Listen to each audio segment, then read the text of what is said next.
Gaano ba kalakas ang bagyong Rolly na nanalantas sa bansang Pilipinas? Umabot ito hanggang sa signal number 5 kaya tinawag itong Super Typhoon Rolly.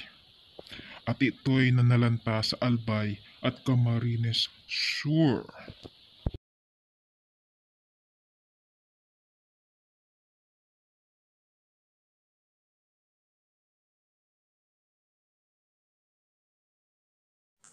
Makikita naman dito kung gaano kalakas ang bagyo. Ang lakas ng ulan at ang hangin na nananalanta sa mga kabaybahayan. Kung makikita nyo sa isang video na ito, ang lakas ng agos ng baha na may kasamang malakas na hangin at makikita rin na maraming mga basura ang naglipana sa dalampasigan. At sa isang bayan naman, sa sobrang lakas ng alon, umabot ito hanggang sa mga kabahayan at sa kalsada. At makikita rin na may mga batang naglalaro sa labas nito.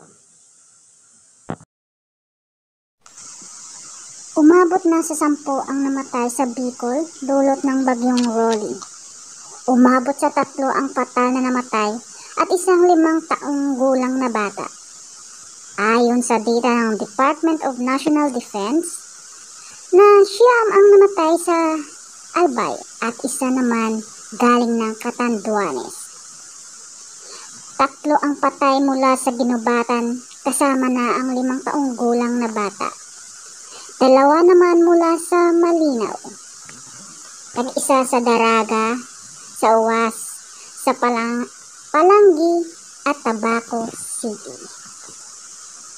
At may 3 missing na nai-report mula sa ginubatan kung saan nasa 180 bahay ang natabunan ng lahar dulot ng bagyong Rolly.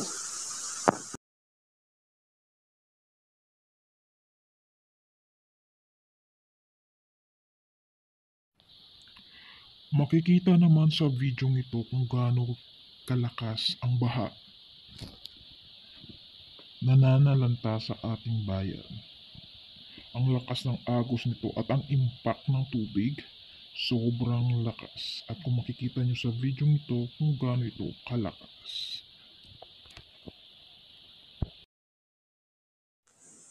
Ang pananalanta ng bagyo at baha sa Kamso.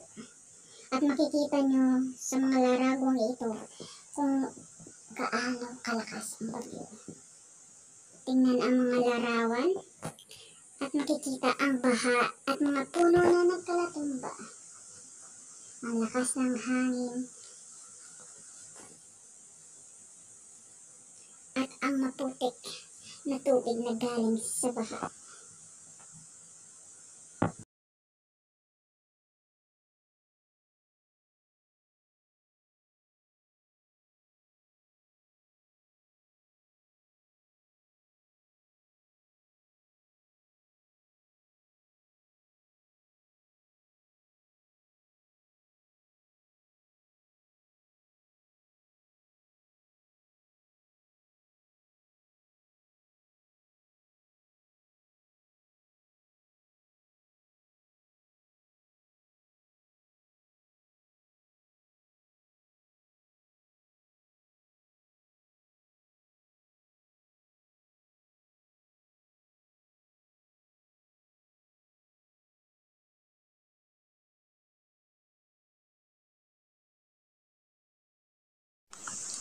Makikita sa mga larawang ito ang pinsanang dinulot ng lahar na galing sa bukang Mayon.